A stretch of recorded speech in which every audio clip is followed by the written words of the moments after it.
Bismillahirrahmanirrahim. Rabbi israh li sadri wa yassir li amri wahlul 'uqdatam min lisani yafqahu qawli. Amma ba'd. Assalamu alaikum wa rahmatullahi ta'ala wa barakatuh. I am Abdul Halim Grar at nandito po tayo ngayon dahil i-interview natin ang isang chess player na galing sa Iligan. Mayong butag sa tanan, magandang araw sa lahat. Ako pala si Alimar Madato, isang chess player galing sa Iligan City. Okay. Share ngayon, may mga ilang katanungan dito tungkol sa chess dahil you are one of chess players. Okay, number one question, what pre-game routine help you prepare mentally?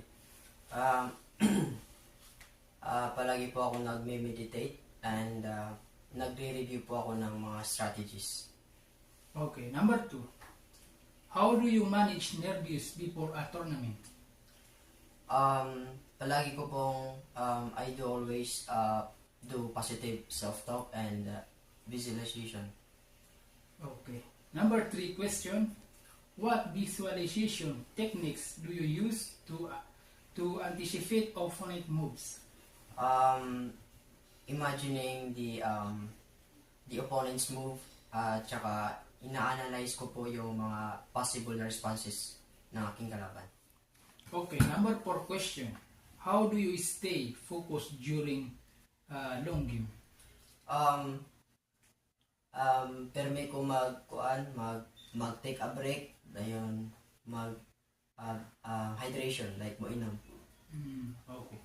Number five question, what self-talk strategy boosts your confidence? Mga positive affirmations, like ginaingon ako sa akong kaugalingon na makayaran ako ni. Okay.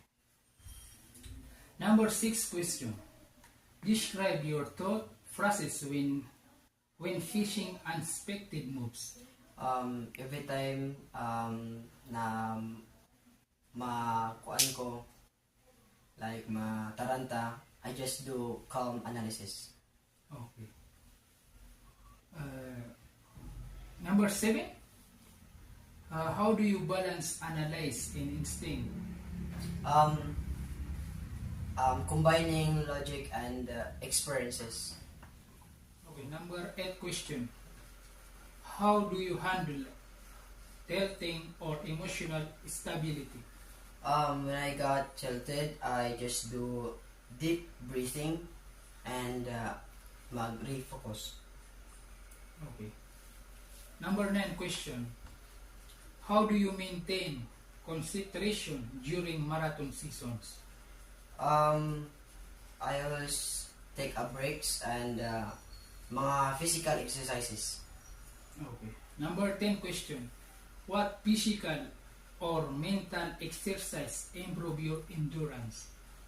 I always do puzzles and mga strategist games. Okay. Number 11 question, how do you avoid burnout during intense tournament schedules? Lagi ko pong ini-schedule yung sarili ko at saka yung paglalaro ko. And I always do prioritizing my self-care. Okay, last question. Describe your recovery strategy after mentally demanding games. Lagi po akong nagme-meditate, nagre-relax, tsaka nag-i-exercise din. Not physically, it's also mentally. Okay. Maraming salamat sa iyong mga kasagutan. Ngayon, may last na question ako sa iyo bilang chess player. Ano po ba ang may bibigay mong mga advice or tips para sa mga gustong maglaro ng chess?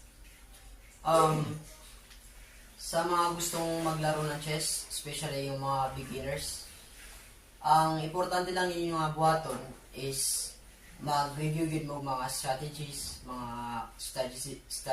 nga gikan sa mga grandmasters, o remember mo kuan ka na practice Dayon kanindutan pud aning chess is mapalawak nimo niya imong logic, like yung mga strategies. Dayon isa pa, ayaw ninyo pugsa inyong kaugalingon kung dili makaya. Mag-take a break pud mo usahay. Mag-meditate or mag-relax pud mo usahay. Kato na.